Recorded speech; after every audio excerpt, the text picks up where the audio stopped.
Selamat malam, Bapak, Ibu, saudara-saudari, orang muda, dan para penonton sekalian. Salam sejahtera untuk kita semua. Perkenalkan, nama saya Frater Tegar dari Tahun Orientasi Rohani Keuskupan Agung Jakarta. Pada pertemuan sebelumnya, di video yang sebelumnya, dengan Frater Ignas, kita sudah merenungkan mengenai ia memiliki sau batiniah. Nah, pada kali ini saya akan merefleksikan atau memberikan sedikit bahan refleksi dengan tema ia menjaga energinya. Bahan refleksi yang saya berikan ini sama dengan para frater sebelumnya, berasal dari buku Jesus Chief Executive Officer. Ya, para penonton sekalian, kita di dunia ini atau pada zaman ini tuh pasti memiliki banyak distraksi. Contohnya, handphone. Handphone pasti kita miliki semua, baik orang tua, orang muda, bapak, ibu, para penonton sekalian pun pasti nonton ini entah menggunakan komputer ataupun menggunakan HP. Nah, kenapa saya bilang HP sebagai distraksi? Di dalam handphone itu kita bisa mendapatkan berbagai macam hal. Contohnya, kita bisa menggunakan telepon untuk memberi kabar pada orang yang jauh dari kita, ataupun kita bisa browsing mengenai berita-berita yang sedang hangat-hangat baru-baru ini. Itu saya bilang merupakan sebuah distraksi bagi kita dalam kehidupan sehari-hari. Mengapa? Saya kasih contoh aja. Kita sedang ngerjain tugas. Tugasnya banyak banget. Nah, terus tiba-tiba ada suara notifikasi dari HP, senting. Nah, pasti kita akan melihat notifikasi dari HP tersebut dan tidak lagi fokus kepada tugas yang kita kerjakan. Nah, itu maksud saya bahwa handphone merupakan distraksi. Atau contoh lagi, ketika kita sedang mengerjakan sesuatu, ada notifikasi dari HP, senting. Nah, kita membuka HP tersebut, yang akhirnya itu menghilangkan semangat kita untuk mengerjakan tugas yang kita lakukan.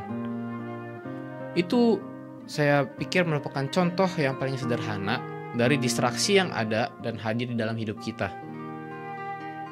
Namun kita telisik lebih jauh ke belakang, ternyata distraksi ini bukan terjadi di zaman kita aja.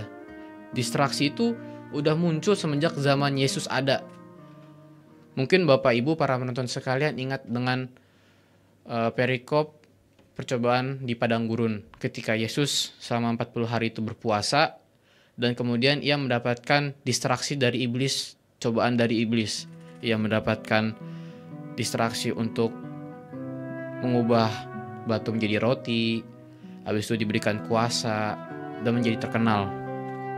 Nah, bisa dilihat Bapak, Ibu, kaum muda sekalian, distraksi ternyata itu sudah ada dari zaman dahulu gitu, dan bentuknya berbagai macam.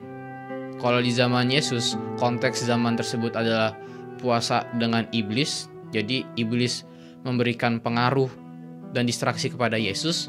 Di zaman kita, handphone lah yang memberikan distraksi. Itu contoh yang paling sederhana. Dan di sini bukan berarti saya berkata bahwa memiliki handphone itu salah, enggak. Handphone di luar dari sisi negatifnya tentu memiliki banyak sisi positif untuk kita dalam kehidupan sehari-hari. Nah, para penonton sekalian, pertanyaan simpel saya, apa yang bisa kita lakukan dalam menghadapi distraksi-distraksi yang ada? Kalau contohnya tadi itu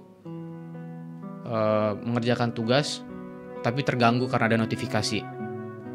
Bagi saya pribadi, cara saya untuk melawan distraksi-distraksi yang ada di sekeliling saya adalah dengan cara teguh. Bagi saya pribadi, teguh itu merupakan suatu bentuk sikap yang membuat kita itu dalam kedistraksian kita itu mampu berdiri kuat dan tidak goyah dengan apa yang kita lakukan. Nah, bagi saya pribadi, untuk memiliki sikap yang teguh, kita perlu memiliki mindset dan kontrol diri yang baik. Contohnya, kalau misalkan kita memiliki mindset untuk mengerjakan tugas malam ini harus selesai, namun ketika ada notifikasi dari WhatsApp, kita tidak bisa mengontrol diri kita untuk tetap fokus, maka saya bilang keteguhan tidak akan bisa hadir tidak akan bisa muncul gitu. Pasti kita akan melihat notifikasi dan akhirnya tugas tersebut akhirnya dibiarkan. Sama juga kalau misalkan kita tidak memiliki mindset yang baik. Jadi kalau saya merasa bahwa keteguhan itu bisa muncul dari mindset yang baik dan kontrol diri yang baik. Kalau misalkan kita telisik ke zaman Yesus kemarin 4.000 tahun yang lalu atau 2.000 tahun yang lalu, itu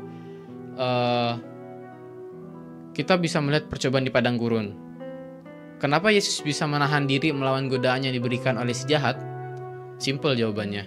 Dia memiliki mindset yang memiliki keterarahan kepada Allah, Bapanya di surga, dan juga dia memiliki kontrol diri yang baik. Walaupun dia sedang lapar, sedang haus, dia memiliki mindset yang harus mengutamakan Allah Bapanya. Sehingga mau diberikan cobaan seperti apapun, Yesus pasti bisa menjalankan dan bisa melewatinya dengan baik.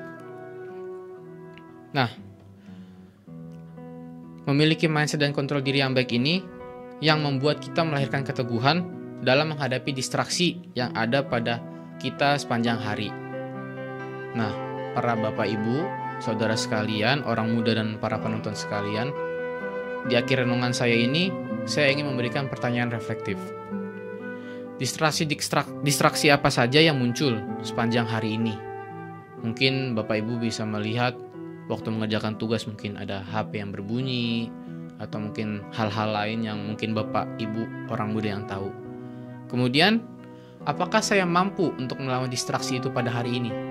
Atau justru saya malah jatuh ke dalam distraksi tersebut yang membuat saya melalaikan apa yang saya lakukan? Ya, ini mungkin bisa menjadi refleksi penutup hari kita. Mungkin sebelum tidur malam kita bisa merefleksikan distraksi-distraksi apa saja yang ada pada hari ini dan bagaimana kita menghadapinya.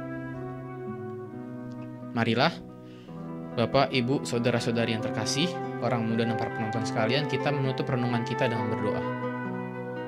Dalam nama Bapa dan Putra dan Roh Kudus. Amin. Ya Allah, terima kasih atas berkat-Mu dan rahmat-Mu sehingga kami dapat menyelesaikan hari ini dengan baik. Ya Tuhan Allah, seringkali pada hari ini kami jatuh ke dalam distraksi-distraksi yang membuat kami jauh daripada-Mu. Semoga pada esok hari ketika kami bangun, kami dapat berdiri teguh dalam menghadapi distraksi yang ada dan hadir dalam hidup kami. Tidak goyah, sehingga kami mampu menyelesaikan segala tugas yang kami miliki dengan baik dan lancar. Ya Tuhan, sebentar lagi kami akan beristirahat malam. Berkatilah malam ini, semoga menjadi malam yang tenang. Jauhkanlah kami dari segala mara bahaya. Semoga kami dapat bangun dengan gembira hati pada esok hari untuk memuji dan memuliakan nama-Mu dalam segala kegiatan kami pada esok hari. Semua ini kami mohon dengan pengantaran Kristus Tuhan kami. Amin. Santo Yohanes Paulus II, doakanlah kami. Amin. Dalam nama Bapa dan Putra dan Roh Kudus. Amin. Terima kasih.